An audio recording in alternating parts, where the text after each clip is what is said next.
ऐसा बहुत बार हुआ है कि इफ्तारी करने बैठो और कोई फैमिली सरप्राइज के नाम पे एकदम से आ जाए इफ्तारी करने। अब भाई साथ इफ्तार करने में तो बहुत मज़ा आता है और मेहमान तो अल्लाह ताला की होते ही हैं रहमत।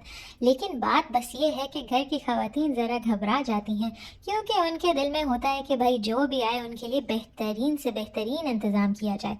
तो बस इन्हीं सरप्राइजेस से बचने के लिए मैं ले आई हूँ आपके लिए ये ऑसम रेसिपी। तो भाई रेसिपी तो आप देख ही रहे हैं, लेकिन इस रेसिपी को कामयाब होने के लिए और ऐसे इंसिडेंट से बचने के लिए सबसे इम्पोर्टेंट चीज़ ये है कि आपके फ्रिज में हमेशा गार्लिक और बटर का ये बैटर बन के एक छोटे कंटेनर में रखा हुआ हो, और इसके अलावा ये बंस भी आपके पास थोड़े से स्पेयर में रखे हुए हों, ठीक है ना। और मोज़रेला चीज़ भी श्रेडेड हो, मतलब कि इंग्रेडिएंट्स होंगे तो काम 10 मिनट में निमट जाएगा। हाँ जी, तो ये गार्लिक ब्रेड है ऑसम, क्योंकि ये पसंद आती है सबको मेरी हर दावत में, इसीलिए मैंने आपसे ये शेयर की है। यूजुअली मैं इसको क्रीम ऑफ चिकन सूप के साथ सर्व करती हूँ या फिर किसी स्टेक नाइट के साथ। हमारे यहाँ मर्दों और ख़वातीन का खाना जो है वो अलग होता है, तो पहले राउंड में सारे मर्द लेते हैं, तो पूरी ट्रे इस गार्लिक ब्रेड की चट हो चुकी होती है, और जब ख़वातीन आती हैं तो मुझे पूरी ट्रे रीफ़िल करनी पड़ती है। इतनी मज़े की होती है ये गार्लिक ब्रेड, और आज मैंने आपके साथ ये शेयर कर दिया है। ख़वातीन की लाइफ में बहुत से अप्स एंड डाउन्स आते हैं, स्पेशली स्पेसिफिक टू रिलीजन।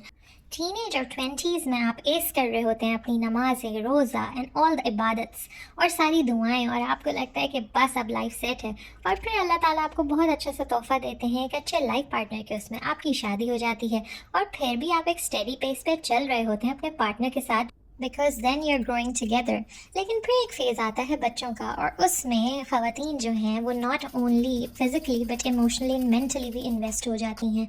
उनकी हेल्थ भी डिटेरियोरेट होती है, क्योंकि we don't have enough awareness about health.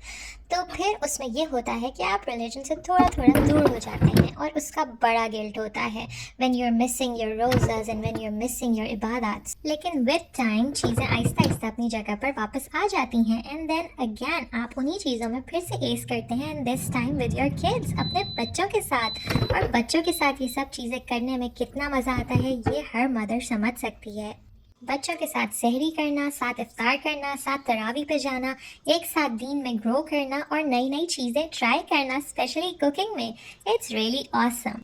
तो इस रमज़ान दोबारा लगने वाला है इन सब चीज़ों का और इस गार्लिक ब्रेड का चस्का।